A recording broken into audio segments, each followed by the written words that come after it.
반갑습니다. 자, 여러분과 함께 탐스러운 사회문화 함께하고 있는 김한나입니다. 자, 선생님이 항상 강의 시작할 때 첫 오프닝 화면을 갖다가 보고 있거든요. 여기 보면은 등급 바꾸고 내신 바꾸고 정말 나의 역할이 엄청 정말 중요하구나. 이제 책임감의 어깨가 좀 무거워지고 있습니다. 오늘 이제 들어갈 공부는요. 우리 2단원, 대단원 2단원의 두 번째 주제인 지와 역할이라고 하는 주제로 이제 수업을 갖다 한번 해볼 건데요. 오늘 수업하기 전에 우리 전 시간 뭐 해야 될까요? 그렇죠. 능력자 확인, 복습해야 됩니다. 전에 자기가 한번 해봤을 거니까 OX 적어놓은 거 열심히 찾으시고요. 혹시 자기가 찾아놓은 거 어디다 뒀는지 모르는 친구들은 밑에 다시 자막 나올 때 빠르게 함께 입으로 크게 소리 내면서 따라오면 좋을 것 같아요. 자, 스스로 막 환기시키면서 막 어깨 들썩들썩하고. 자, 첫 번째 볼게요. 자, 1번 학교는 1차적 사회화 기관이다 나왔습니다. 그죠? X. 그죠? 2차적 사회화 기관입니다. 자, 두 번째 볼게요. 자, 정당은 공식적 사회화 기관이다. 자, 정당은 비공식적 사회화 기관. X가 되죠. 자, 세 번째 볼게요. 자, 가족은 초기 사회화가 이루어지는 비공식적 사회화 기관이다 라고 나와 있습니다. 동그라미 맞습니다. 그 다음 네 번째 볼게요. 자, 우리가 문제풀이도 했던 주제죠. 또래 집단은 재사회화를 담당하는 2차적 사회화 기관이다 라고 나와 있는데 또래 집단은 1차적 사회화 기관이고요. 재사회화를 담당하는 기관, 좀 성인기가 됐을 때 등장하는 다양한 우리가 기관들이 대표적인 사례다라고 볼 수가 있겠네요. 자, 전 시간 열심히 복습했고요. 오늘 이제 주제 들어가 볼 건데요. 오늘도 전 시간과 마찬가지로 개념 정리 또는 개념의 구별 이런 것들이 굉장히 중요한 파트입니다. 그래서 오늘 판서 들어가기 전에 일단 선생님과 함께 오늘 배워야 될 주요 개념들 옆에 이제 보도록 할게요. 자, 옆에 이제 뜨는 개념들, 알고 있는 개념들도 있을 수 있을 것 같아요. 자, 성취 지위, 기속 지위, 역할 모순, 역할 긴장, 경쟁 협동, 갈등, 교환, 강제 이렇게 나와 있습니다. 물론 이제 경쟁이나 협동이나 갈등, 교환하다 이런 어떤 상호작용들은 개념적으로 정리하지 않아도 우리 친구들이 지금까지 생활해 오면서 주변 구성원들과 끊임없이 한 상호작용이기 때문에 어떤 것들인지 아는데 우리는 이런 어떤 상호작용을 좀 더 구체적인 어떤 정리를 통해서 정리하고 좀 접근해 본다라고 하는 부분이 있죠. 내가 직접 경험하는 건데 이거를 어떤 어떤 그 개념적인 부분으로 정리한다는 거에 굉장히 부담감을 갖다 느끼는 친구들도 있어요. 선생님 조금 더 부담감 되지 않도록 재미있게 한번 진행을 해보도록 하겠습니다. 선생님이 의지는 있는데 선생님이 정말 재미있게 하고 싶어요. 안 그럴 수도 있지만 실망하지 말고 언젠가 선생님이 우리를 빵 터뜨려 줄 거다라고 하는 믿음을 가지고 선생님을 따라오도록 합시다. 자, 일단 지위와 역할에서 일단 지위라고 하는 개념을 좀 정리를 한번 해보도록 할게요. 지위 공부하기 전에 옆에서 선생님 화면 자료 이제 간단하게 준비 한번 해봤거든요. 옆에 이제 뜨는 화면이 있습니다. 굉장히 예쁜 로코코 스타일이다라고 얘기를 하더라고요. 우리 로코코 스타일, 바로코 스타일 이런 얘기 하잖아요. 선생님 개인적으로는 로코코 스타일 굉장히 선호합니다. 자, 여기 이제 영화 장면의 하나인데요. 그 공작 부인이다라고 하는 영화 장면 중에 하나예요. 선생님이 또 이 공작 부인에 나오는 이 배우 가운데 있는 여배우 키이라 나이틀리라고 하는 이 여배우를 굉장히 사랑합니다. 근데 그 표정이 약간 좀 냉소적이면서도 하면서 약간 썩소라고 얘기를 하죠. 씩 웃을 때 굉장히 정말 매력적인 것 같아요.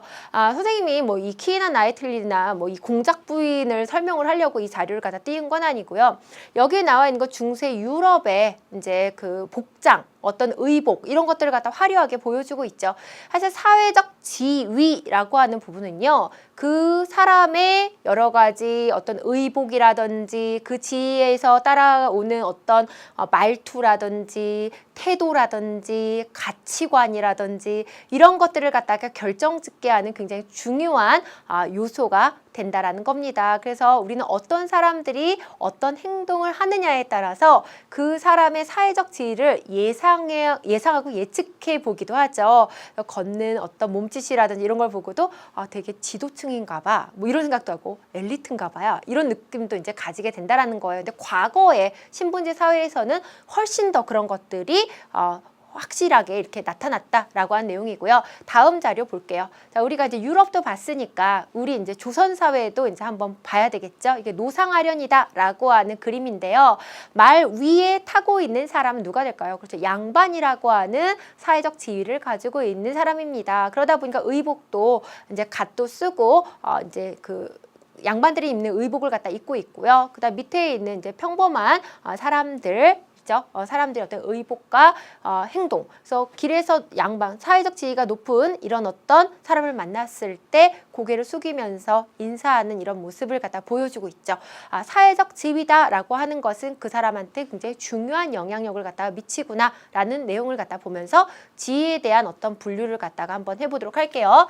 일단 지위다라고 얘기를 한다면 지위는 자, 사회 내에서 또는 공동체 내에서 그 사람이 차지하는 위치를 우리는 뭐라고 얘기한다? 지위다라고 얘기를 갖다 하게 됩니다. 그럼 내가 속한 공동체를 한번 생각을 한번 해보시면 좋을 것 같아요. 내가 속한 공동체는 가족도 있고요, 학교도 있고요. 그죠? 아직까지 우리 친구들은 학생이다 보니까 생각보다 더 많은 공동체에 모속하는 경우가 있죠. 일단 학습 부담이 워낙 크기 때문에 학교 공부만으로도 좀 허덕허덕거려요. 그래서 나는 다른 어떤 동호회 활동도 좀 한번 해보고 싶고, 사실 마음 같아서는 선생님 좀 약간 저는요 사회적으로 여러 가지 신념도 가지고 있고 봉사정신도 가지고 있고 그렇기 때문에 시민단체 활동도 좀 하고 싶습니다 라고 하는 친구들도 있지만 여러 가지 여건상 못하는 친구들도 있어요. 여러 가지 공동체인데 그 공동체에서 자기가 어떤 위치를 차지하고 있는지를 갖다 한번 생각을 한번 해보도록 하세요. 자, 근데 이 지위는요, 또다시 지위를 갖다가 우리가 분류를 갖다 하게 되면 첫 번째는 기속지위라는 것이 있습니다. 기속지위 같은 경우는 보통은 선천적이고 어떤 자연적으로 부여되는 지위를 갖다가 우리는 기속지위다라고 얘기를 하게 되죠. 따라서 나의 능력이나 노력 이런 거에 의해서 얻어진 지위가 아니란 말이에요. 좀 더 쉽게 접근하자면 이 기속지위는요, 사람의 생물학적 특징에 의해서 부여되는 지위들이 주로 기속지위에 해당합니다. 자, 생물학적 특징. 사람이 가지고 있는 생물학적 특징에는 어떤 게 있을까요? 일단은 인종이 있어요. 인종. 그 다음에 성별이 있죠. 그리고 사람은 태어났을 때는 아가죠. 아가. 그리고 점점 몸이 커지면서 성장을 하다가 노화도 시작되고 노인 사망까지 이제 이르게 됩니다. 이런 거는 생물학적 특징이에요. 그러다 보니까 인종과 관련해서 사례가 하나가 툭 튀어나올 수가 있죠. 뭐가 튀어나올 수 있을까요? 사례. 백인. 나는 백인이야. 나는 인종이 백인이야. 이거 무슨 지위예요? 그렇죠. 기속지위에 해당합니다. 이걸 두고 능력과 노력에 의해서 얻어진 성취지위다라고 생각하는 사람은 아마도 없을 거다라고 선생님이 확신을 합니다. 내가 혹시나 그렇게 잠깐 착각했다. 그럼 빨리 여러분 생각을 갖다 바꾸도록 하세요. 그 다음에 성별과 관련돼서 내용이 나옵니다. 성별에는 어떤 게 있냐면 남여가 있죠.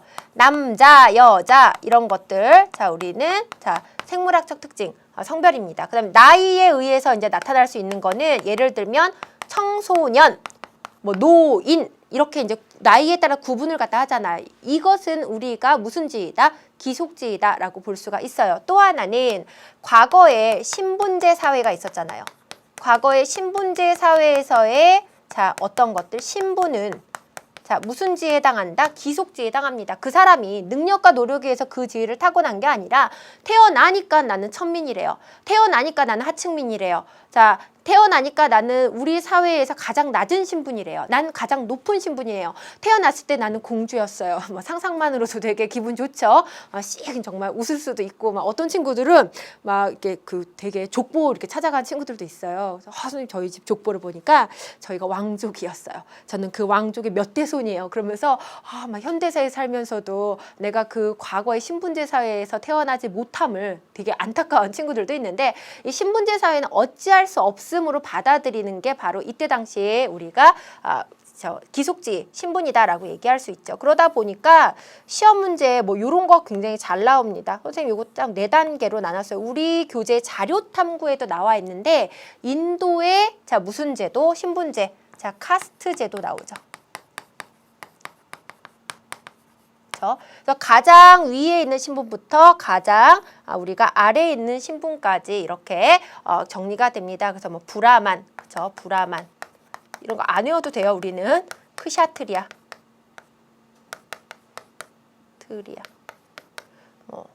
바이샤,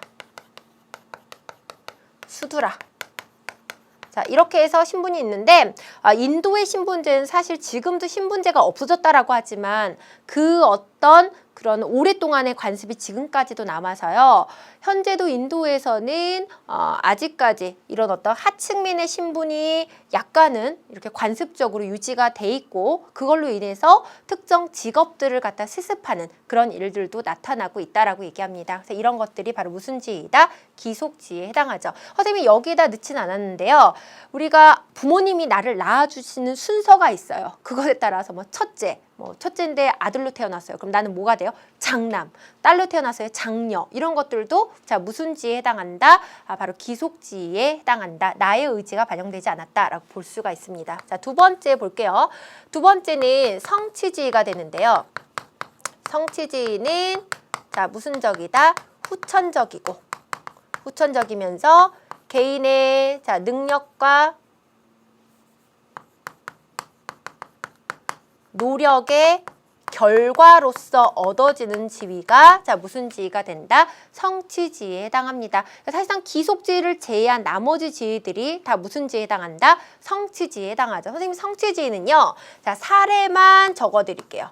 일단 시험 문제 나왔을 때 우리 친구들이 잘 구별 못하는 것 중에 하나에서 남편, 아내, 아버지, 어머니 있습니다.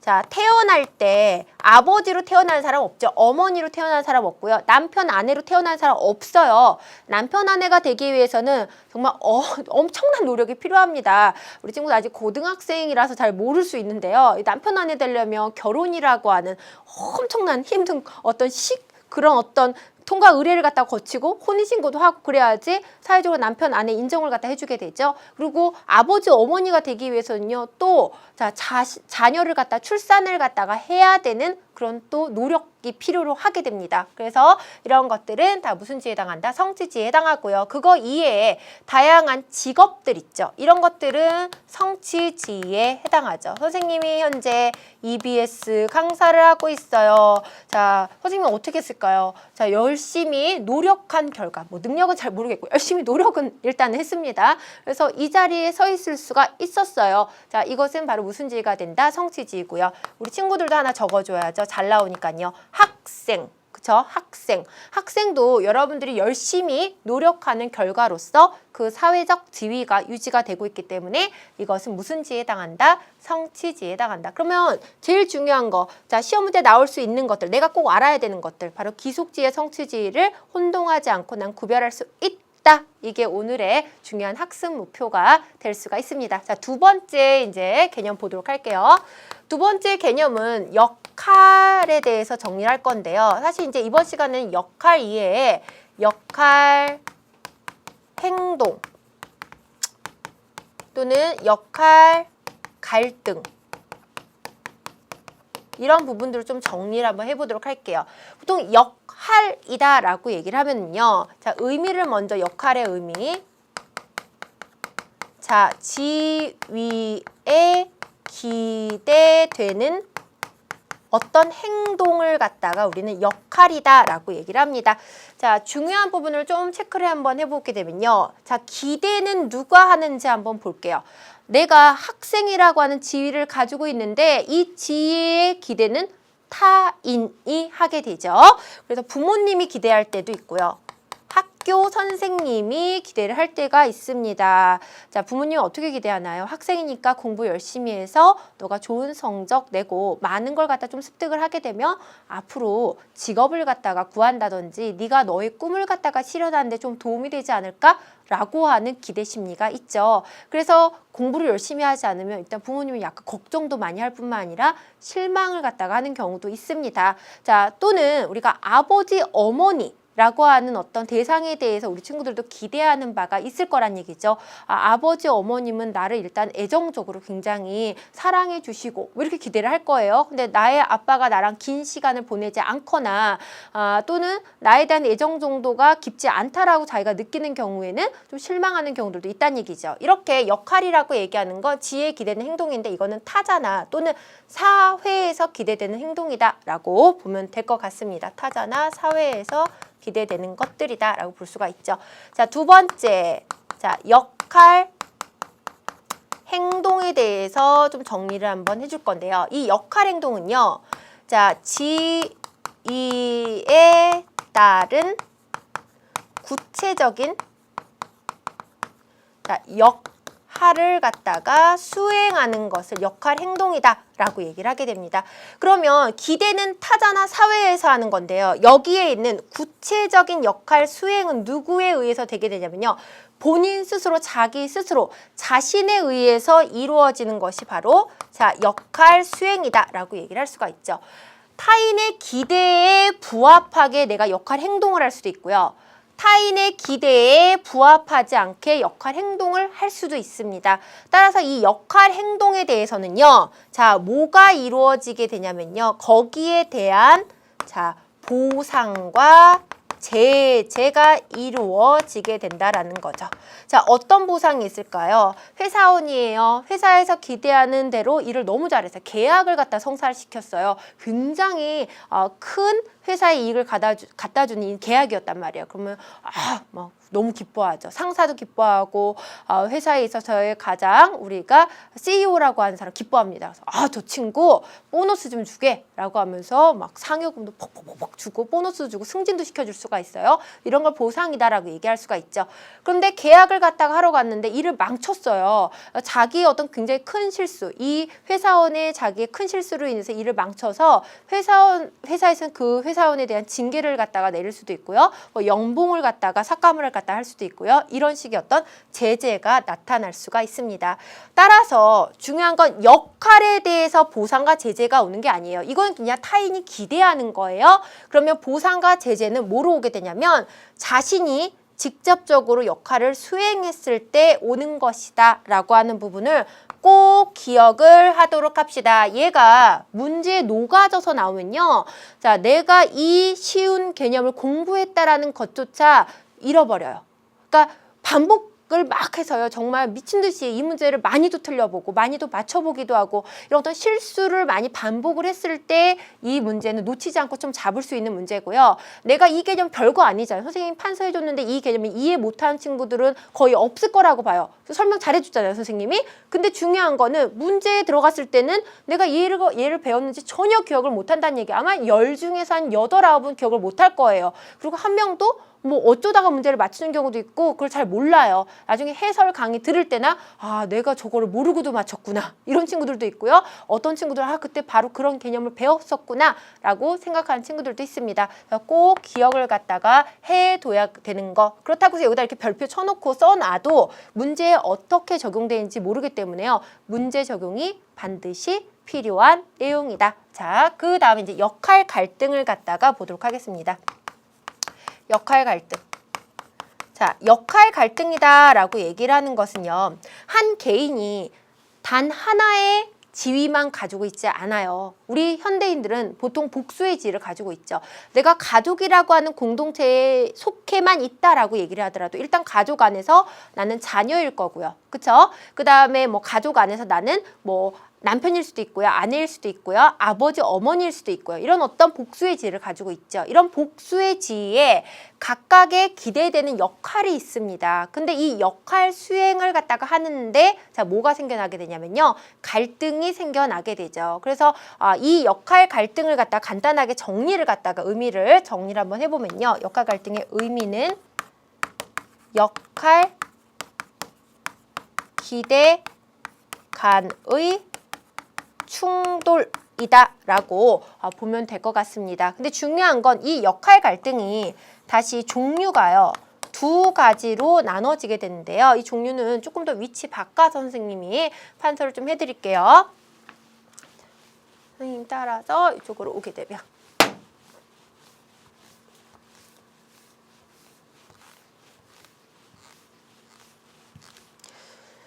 자, 3번 역할, 갈등. 두 가지가 있습니다. 자, 첫 번째는요. 첫 번째는 역할 모순이라는 게 있어요. 그 다음에 두 번째는 역할 긴장이라는 게 있어요. 벌써 느낌이 싹 오죠. 아, 저 두 가지의 사례를 내가 어떻게 할 수 있어야 되구나. 구분할 수 있어야 되구나. 당연히 구분할 수 있어야 돼요. 자, 역할 모순이다라는 건 다른 말로는 역할 간 갈등이다 라고 얘기를 하고요. 역할 긴장은요. 역할 내 갈등이다 라고 이야기를 하게 돼요. 그러면 역할 모순과 역할 긴장을 구분하는 가장 좋은 방법은요.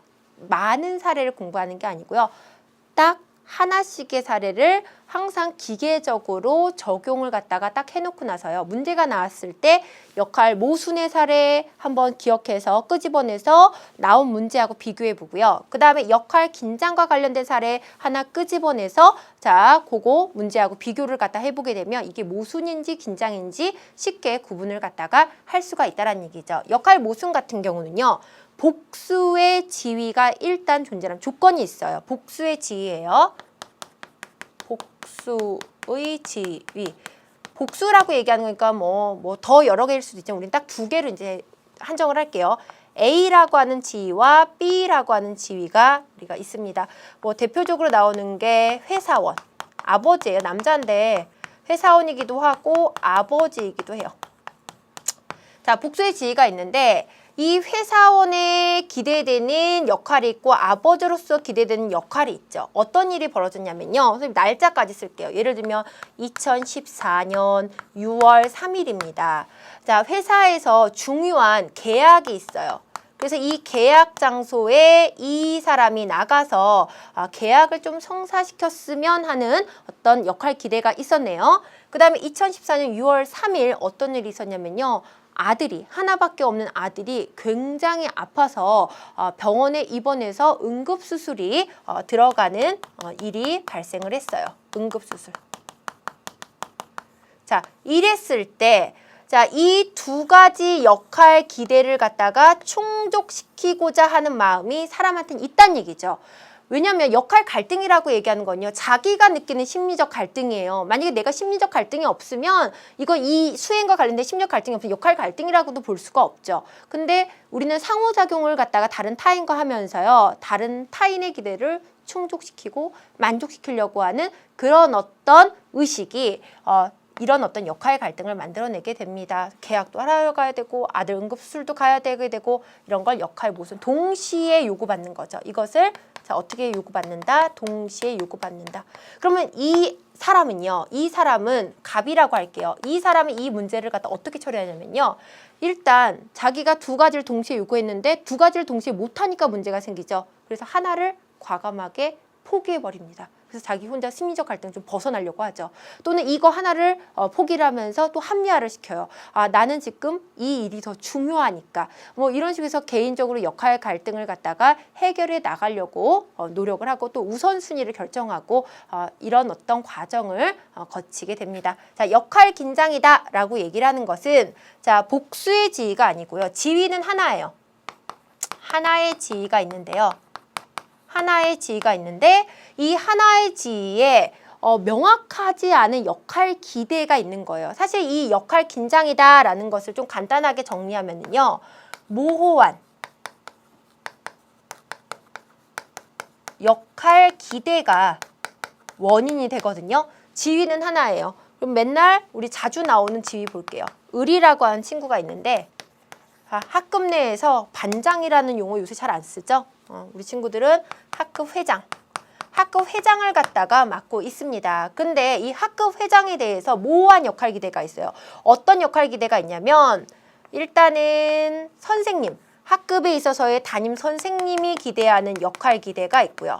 그 다음에 반 친구들, 기대하는 역할 기대라는 것이 있다란 얘기죠. 근데 선생님의 역할 기대와 반 친구들의 역할 기대가 달라서 이 을이라고 하는 친구 자체가 어떻게 그런 역할 기대를 수행해야 될지를 자기가 잘 모르는 거예요. 그런 상태를 갖다가 자 뭐라고 얘기한다? 역할 긴장이다 라고 이야기를 하게 됩니다. 그러면 일단 첫 번째 사례와 두 번째 사례를 자 모순과 자 긴장이다 라고 얘기를 해놓고 난 다음에 스스로 잘 기억을 하고 난 다음에 문제에 적용을 갖다 하다 보면요 어느 정도는 반복하는 과정에서 암기도 생겨나게 되죠. 선생님 저는요 모순하고 긴장하고 잘 구별이 안 돼요. 그럼 선생님이 지금 이제 얘기해주는 방법을 한번 해보도록 하세요.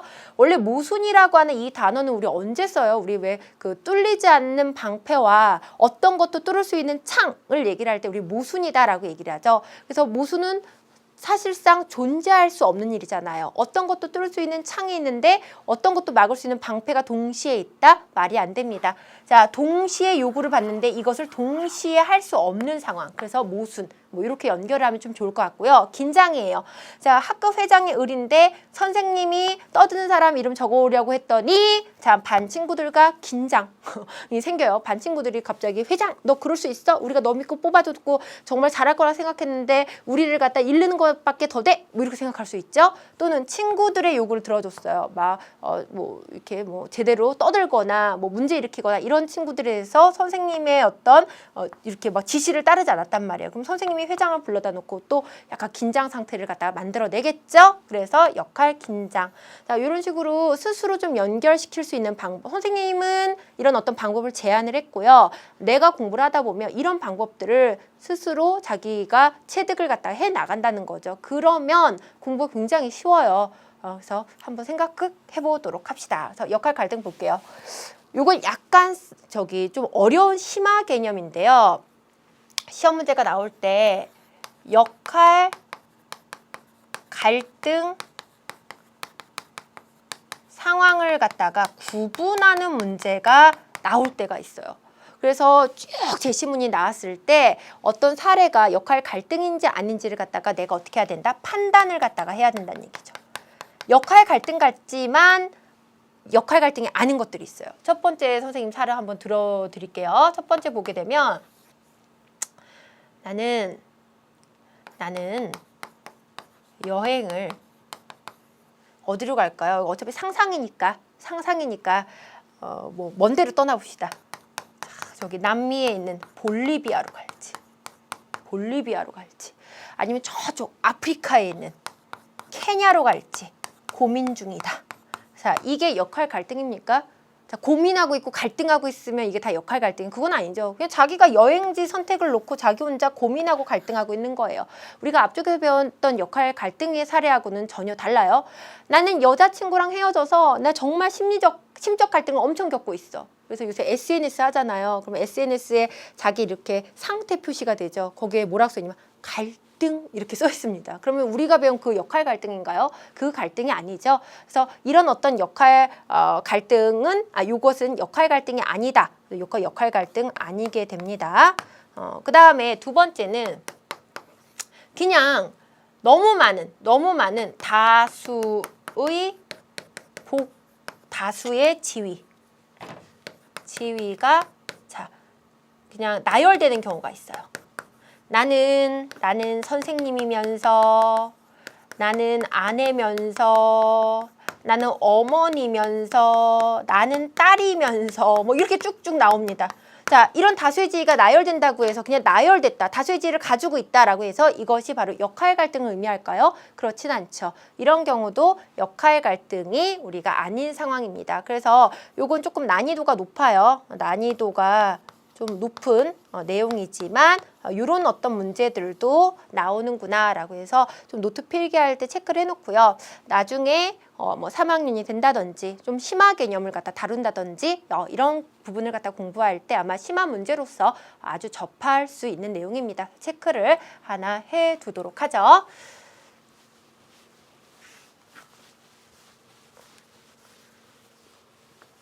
그렇게까지 뭐 심각하게 어려울 것 같지는 않으리라고 선생님 생각을 하고요. 자, 이제 마지막으로 정리할 부분이요. 사회적 상호작용 이라고 하는 부분을 정리를 하겠습니다. 사회적 상호작용. 앞에 1단원부터 여러 번 반복해서 이제 해온 개념인데요. 사회 구성원들은 타인과 끊임없이 어떻게 한다? 사회적 상호작용을 갖다 하게 되고 이런 것들을 통해서 사회적 관계를 갖다가 형성을 하게 되죠. 그러면서 사회를 갖다가 형성해 나가게 됩니다. 그런데 이런 사회적 상호작용의 유형이라는 게 있거든요. 어떤 사회적 상호작용을 타인과 하는지 그 유형을 정리를 한번 해보도록 하겠습니다. 첫 번째는 협동이 있어요. 협동 해봤죠? 언제 협동해봐요? 선생님은 뭐 과제를 선생님들이 뭐 모둠 수업이다라고 얘기해서 이렇게 조별로 나눠줄 때가 있죠. 모둠별로. 그랬을 때 같은 조원들끼리 뭐를 할까요? 협동을 하죠. 야, 너는 뭐 이런 거 조사해오고 나는 이런 거 뭐 이렇게 파일 같은 거 뭐 만들고 뭐 원고 만들고 이런 것들 내가 할게. 이런 식으로 협동을 해서 그 협동의 결과물로 모둠별로 수행평가 점수를 갖다가 받는단 말이에요. 협동했습니다. 또 언제 협동하냐면요. 선생님은 제일 짜릿한 게 역시 체육대회죠. 체육대회에서 이렇게 릴레이 경주 같은 거 하잖아요. 그럼 1번 주자부터 4번 주자까지 있으면서 서로 바톤을 이렇게 터치를 하면서 완벽하게 호흡을 맞춰서 우리가 뭐 학교 내에서 뭐 학년 내에서 달리기 대회 개주에서 1등을 한다든지 이런 대표적인 협동의 사례가 됩니다. 또 하나의 뭐 협동의 사례다라고 얘기한다면 우리 과거의 전통적인 농경, 특히나 벼농사 같은 경우는 많은 노동력이 필요로 하기 때문에 한 집에서 엄청난 인구가 한 가족 구성원 수가 엄청 많지는 않잖아요. 그러다 보니까 마을 사람들이 이 집 저 집 이제 뭐 모내기 하거나 그랬을 때 여러 가지 협동을 갖다가 해서 농사를 짓는 방식 이런 것들이 대표적인 협동의 사례다라고 제시가 됩니다. 그럼 협동은 언제 이루어지는지를 갖다가 우리가 조건을 갖다 좀 봐야 되겠죠. 협동이 이루어지기 위한 다양한 조건 중에 하나는요. 일단은 공동의 목표가 있어요. 공동의 목표 또는 다른 말로는 동일 목표다라는 게 있습니다. 자, 그 다음에 그 공동의 목표를 갖다가 달성하고 난 다음에는요. 공정한 분배가 이루어져야 되겠죠. 공정한 분배. 협동을 했는데 누군가에게는 불공정한 분배가 이루어진다면 사실상 이것은 협동이 계속 유지가 될 수가 없다는 얘기예요. 보통 그래서 협동이다라고 얘기를 하는 건 윈윈이다라고 얘기를 하죠. 이 협동 과정에 참여한 사람들이 모두 다 좋은 결과를, 협동하기 이전보다 더 좋은 결과를 얻게 됐을 때 우리 협동은 이루어진다. 그래서 대표적인 상호작용 중에 하나가 됩니다. 그 다음에 세 번째 협동, 이 정도 이제 정리를 갖다가 한번 해보면 될 것 같고요. 사례를 갖다 적을게요. 사례 같은 경우는 같은 팀, 운동 경기에서 같은 팀, 운동 경기에서 같은 팀. 자, 올해는 뭐 여러 운동 경기, 국제 경기가 있어요. 같은 팀끼리 이제 협동을 하고요. 뭐 두레, 품앗이 이런 것들이 협동의 이제 대표적인 내용이 됩니다. 자, 두 번째 볼게요. 경쟁이죠. 자, 경쟁도 요새 많이 하고 살죠. 피곤하죠. 경쟁 사회입니다. 내가 쟤를 이겨야지, 내가 살 수가 있고 뭐 이렇게 내용이 나옵니다. 근데 그 경쟁의 대상과 나는 자, 무슨 목표를 갖다가 가지고 있냐면요. 동일한 목표, 동일 목표를 갖다가 달성하기 위해서 노력을 갖다가 하게 된다는 얘기죠. 근데 이 동일 목표를 갖다가 달성을 하기 위해서 노력을 하는데 분배 자체가 이런 공정한 분배가 아니고요. 우리 보통 제로섬 게임이다라고 얘기해서 누군가에게는 큰 목표의 결과물이 갈 수가 있고요. 누군가에게 이 경쟁, 동일 목표를 위해서 똑같은 선상에서 노력을 갖다 했음에도 불구하고 자신에게는 어떠한 결과도 우리가 가져오지 못하거나 오히려 열심히 노력을 했는데 손해를 갖다가 보는 경우들도 발생을 갖다가 하게 된다는 얘기예요. 하지만 이런 동일한 목표를 두고 열심히 이렇게 목표를 향해서 가는 관계를 갖다 경쟁이다라고 얘기를 하게 됩니다. 자, 경쟁 같은 경우는요. 이 경쟁이 이루어지기 위해서 필요한 굉장히 중요한 조건이 하나가 있는데 그 중요한 조건이 합의된 규칙이 무조건 존재해야지만 우리가 경쟁이 된다는 얘기죠.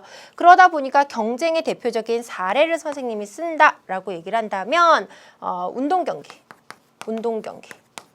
운동경기입니다. 그래서 뭐 우리나라 한국 대 어디 그렇죠. 일본 서로 우승을 갖다가 목표로 합니다. 누군가 이기게 되면은 승하게 되면 누군가는 패하게 되죠. 제로섬을 좀 이해할 수 있을 것 같고요. 대신 이 운동 경기가 우리가 경쟁 상황이 계속 유지가 되기 위해서는 서로 합의된 규칙이 반드시 있어야지만 가능하게 됩니다. 이 상호작용이다라고 얘기하는 건 항상 협동이라고 해서 협동만 이루어지는 거고 항상 경쟁이라 경쟁만 이루어지는 게 아니고요. 이 경쟁이 갈등 상황으로 바뀔 수 있는 요소도 있다라는 얘기죠. 예를 들면 상호작용의 변화.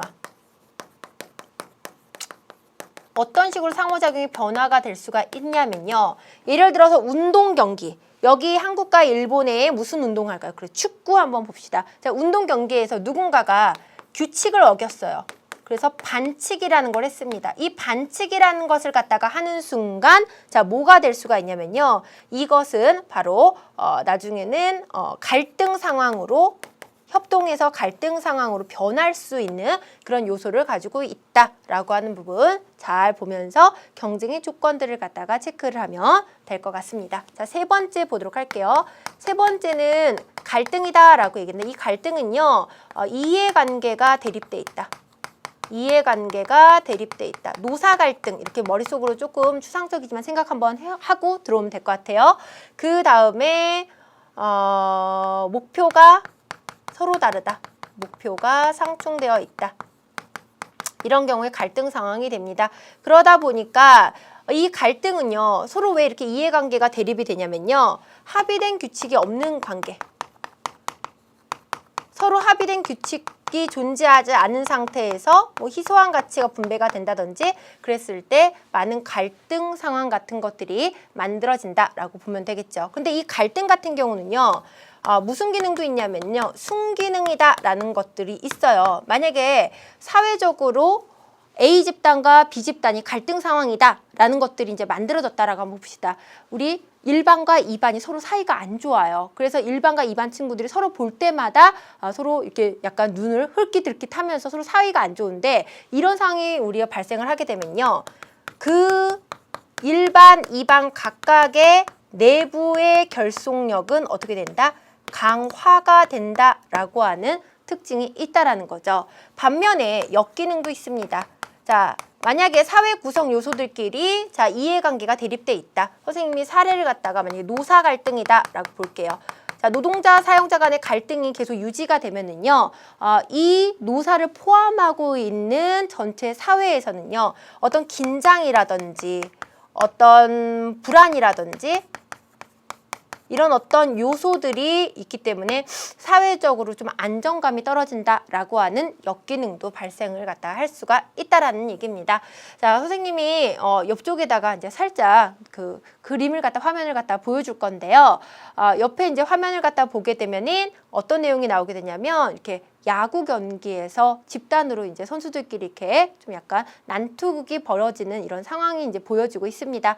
야구 경기는 우리가 알기로는 협동, 경쟁, 갈등 중에서 어떤 상호작용이 대표적인 사례가 될까요? 그렇죠. 바로 경쟁의 가장 대표적인 사례다라고 볼 수가 있죠. 저런 집단 난투극이 벌어지는 상황은 바로 규칙을 어겼거나 그랬을 경우에 갈등 상황으로 이렇게 바뀌어지는 경우입니다. 그래서 갈등 상황으로 바뀌어져서 갈등이라고 하는 상호작용이 나타났어요. 그렇게 되면은 일단은 저 두 팀이 막 싸우고 있으면 저 경기를 보고 있는 관중석에 있는 많은 우리가 그 팬들은 굉장히 불안하고 긴장 요소가 막 이제 나타나게 되죠. 하지만 저때 갈등을 갖다 일으킨 두 팀, 그 각각의 팀의 내부 결속력은 어떻게 된다? 강화된다라는 어떤 특징을 가지고 있다라고 해서 하나의 어떤 사진 자료 준비했으니까 너무 약간 폭력적이지 않나 이런 생각을 선생님이 살짝은 했거든요.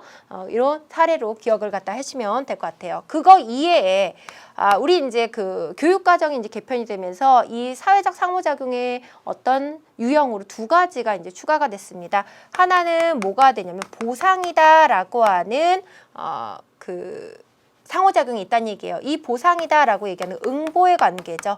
응보의 관계다라고 보고요. 사례를 갖다가 보면 시장에서의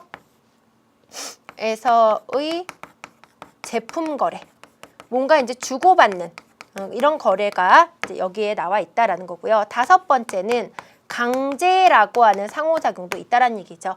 위에는 협동, 경쟁, 갈등, 보상 말고요. 누군가가 상호작용을 하는데 한쪽의 어떤 의사결정이라든지 그런 것들은 전혀 고려 대상에 들어가지 않고 일방적인 입장에서 이루어진 상호작용에 이제 해당하게 됩니다. 이런 어떤 강제성은요. 이런 강제할 수 있는 힘이 있는 집단이 있을 때 가능하다라고 볼 수가 있어서 이 강제 같은 경우는 자, 일방적인 지배 집단의 의사에 의해서 이루어지게 되고요. 대표적인 사례로는 노예 매매 이런 것들 또는 노비 매매 이런 것들이 있겠죠. 이런 경우는 사실 이 팔려가는 노예나 노비한테는요. 의사결정권이다라는 게 없습니다. 그래서 일방적인 상호작용에 해당하는 것이 바로 강제다. 일방적이다. 일방적 상호작용이다. 라고 해서 우리가 이렇게 5가지 상호작용의 유형을 갖다가 정리 한번 해보면 좋을 것 같습니다. 오늘 수업의 주요 포인트는 앞에서 공부했던 지위와 역할이기 때문에 그 부분을 훨씬 더 좀 중요한 의미를 가지고 정리를 하면 될 것 같아요. 자, 이제 우리 가서 문제풀이 자료 탐구를 갖다가 해보도록 하겠습니다. 자, 이제 자료 탐구에 나와 있는 내용인데요. 선생님이 너무 걱정이 되는 거예요. 우리 친구들 읽는 거 되게 싫어하잖아요. 읽는 거 싫어하면 사회문화를 잘할 수가 없어요. 많이 읽으셔야 됩니다. 많이 읽고 느끼는 거. 이게 바로 나의 피와 살이 된다라고 생각하고 눈으로 빨리빨리 읽어봅시다. 이 사회적 상호작용과 상징이다라고 하는 내용이 나와 있는데요. 여기 보게 되면은 사람들은 일상생활 속에서 서로 작용과 반응을 하며 살아간다. 선생님이 이 읽기 자료를 화면에 띄운 이유가 바로 뭘까요? 그렇죠. 앞에서 공부했던 사회적 상호작용, 협동, 경쟁, 갈등 이런 것들이 있는데 그 상호작용에 대해서 우리 친구들이 다시 한번 정리를 해봤으면 좋겠다라는 내용이 되겠죠. 그래서 주로 상호작용은 자, 몸짓, 표정, 언어 등이 상징이며 이 중에 가장 중요한 것은 언어이다. 따라서 상호작용은 단순히 반응하는 것이 아니고요. 상대방의 말이나 행동에 대해서 해석하고 자기 나름대로 규정하고 그 다음에 반응을 조절하는 형식으로 나타난다. 라는 어떤 사회적 상호작용에 대해서 한번 읽어보도록 합시다. 여러 번 나오다 보니까 아마 탐스러운 교재만 가지고 열심히 공부를 해도요. 선생님 생각에는 이 사회적 상호작용에 관련된 제시글을요. 10개 이상은 볼 수 있을 것 같고요. 이 10개 이상이면 그 상태로 가서 사실상 수능을 여러분들이 보아도 될 정도로 이 부분에서는 여러분 최고의 어떤 이해력을 가질 수 있을 거다라는 부분을 꼭 기억을 갖다가 하시고 선생님 믿고 열심히 읽어두도록 합시다. 자, 이제 문제를 갖다가 볼게요. 개념형 69쪽에 나와 있는데요. 그림이 가지는 지위와 역할을 나타내고 있다. 이를 읽고 물음에 답하시오 라는 내용이 나와 있습니다. 자, 아버지 지난달에 약속한 것처럼 일요일에 놀이공원 갈 거죠? 그랬어요. 그랬더니 아들아, 아버지도 너와의 약속 때문에 고민 중인데 아버지는 회사원이지 않니? 회사에 워크숍이 있어. 어머니와 오랜만에 외갓집에 다녀오지. 그러니? 라고 얘기했어요. 그러니까 어머니도 안 된다고 뭐 이렇게 동창회장이다 라고 좀 약간 이렇게 이야기를 갖다 하고 있죠. 자, 볼게요. 위 그림에 나타난 지위를 모두 찾아서 지위야 기속지위야 성체지위로 구분하시오 이런 내용이 나와 있습니다. 그럼 앞쪽에 가서 빨리빨리 볼게요. 아버지, 아들아, 그다음 회사원, 어머니, 동창회장 이런 내용이 나와 있습니다. 그럼 이 중에서 우리 기속지위에 해당하는 것은 자 뭐가 될까? 아들 하나만 기속지위고요. 나머지 것들 아버지라든지 또는 뭐 어머니라든지 동창이라든지 회사원 모두 다 무슨 지위에 해당한다? 성취지위에 해당하게 됩니다. 자, 그림에 나타난 역할 갈등. 자, 역할 갈등을 겪고 있는 사람은 누가 될까요? 아버지가 되죠. 역할 갈등과 관련된 지위는 아버지와 자 뭐가 된다? 회사원입니다. 역할 갈등의 유형은 우리 역할 뭐와 뭐를 공부했다? 모순과 긴장을 공부했죠. 자, 모순은 함께 동시에 요구받은 경우인데 함께 할 수 없을 때죠. 따라서 역할 갈등의 유형은 역할 모순입니다. 사실상 1차적으로 지위를 모두 찾아내는 작업부터 우리 친구들이 꼼꼼하게 하셔야 되니까 선생님과 화면을 통해서 방송을 통해서 강의 듣고 그 다음에는 여러분들 문제 보면서 스스로 다시 한번 복습 한번 해보도록 합시다. 자, 다음 글에 나타난 사회적 상호작용, 기업과 디귿에 대한 옳은 설명 나와 있죠. 우리 공부했던 사회적 상호작용 종류 5가지 생각하면서 그중에서 협동, 경쟁, 갈등이 제일 많이 나오니까 3가지 생각하면서 보도록 할게요. 지난주 우리 학교 축구 동아리팀은 땡땡 고등학교와 축구 시합을 벌였고 양 팀은 모두 승리하기 위해서 최선의 노력을 갖다가 다했다. 자, 이런 경우는 자, 경쟁이다 라는 부분 쉽게 정리할 수 있습니다. 상대방 공격수에 대한 협력 수비는 나와 있죠. 그래서 같은 팀끼리 자, 뭐를 했다? 협동을 했습니다. 자, 그랬는데 자, 고등학교 선수들은 어차피 이기지 못할 경기라 생각하는데 급기야 심판이 보지 않는 사이에 상대방 수비수가 우리 팀 에이스에게 백태클을 강해서 부상을 입히게 됐다. 우리 남학생들 같은 경우 막 분노합니다. 여학생들은 사실 백태클이 뭐 그렇게 위험해? 라고 생각할 수 있지만 굉장히 선수한테는 큰 부상을 갖다가 줄 수 있는 어떤 반칙이죠. 결국 흥분한 양팀 선수들은 서로 주먹질하는 지경에 이르게 됐다. 갈등입니다. 상호작용의 변화까지 이제 보여주고 있죠. 자, 기업과 같은 유형의 상호작용은 규모가 큰 공식적 조직 속에서 분업의 형태로 나타나게 된다. 이런 내용이 나와 있습니다. 보통 분업을 갖다가 하는 이유는요. 좀 더 효율적인 목표 달성을 하기 위해서 조직 내에 있는 구성원들끼리 자, 어떻게 하는 경우이다? 협동을 하는 경우가 자, 일반적입니다. 자, 니은과 같은 유형의 상호작용은 성과의 공평한 배분이 보장될 때 더욱 원활하게 이루어질 수 있다. 우리는 공정한 분배라고 얘기를 했죠. 그래서 윈윈, 서로 좋을 때 훨씬 더 이루어질 수가 있기 때문에 이건 맞습니다. 디귿과 같은 유형의 상호작용은 주로 비언어적 의사소통 수단을 통해서 이루어진다. 이런 내용이 나와 있는데 갈등이라고 하는 것이 주로 비언어적 의사소통만을 위해서 이루어지진 않죠. 원래 이 갈등 같은 유형의 상호작용은 뭐 언어적이든 비언어적이든 근데 주로 우리는 상호작용을 갖다 하기 때문에 주로 언어적 의사소통이 좀 많은 부분을 갖다가 차지하게 된다라는 거예요. 기업과 디귿의 상호작용은 상호작용의 목적과 성격에 따라서 자, 구분한 것이다. 그래서 정답은 자, 4번으로 정리를 해볼 수가 있겠습니다. 기본 개념 문제, 나머지 문제들도 우리가 한번 우리 오늘 공부한 개념과 관련된 내용들 정리 한번 해보시고요. 오늘 다음 복습을 위해서 선생님 숙제 내드리도록 할게요. 자, 첫 번째 볼게요. 자, 아버지는 기속지이다. OX입니다. 자, 두 번째 볼게요. 청소년은 기속지이다. OX. 세 번째 보도록 하겠습니다. 사회적 상호작용에서 경쟁은 공정한 규칙이 존재하지 않는다. 네 번째 보도록 할게요. 회사에 입사하여 초고속 승진을 한 것은 역할에 대한 보상이다. 자, 4번 중요 문제입니다. 체크하시고 OX 푸셔가지고 다음 강의에서 여러분들 선생님과 함께 확인해 보도록 하겠습니다. 자, 이번 시간 수고했고요. 다음 시간에 또 즐거운 마음으로 만나도록 할게요.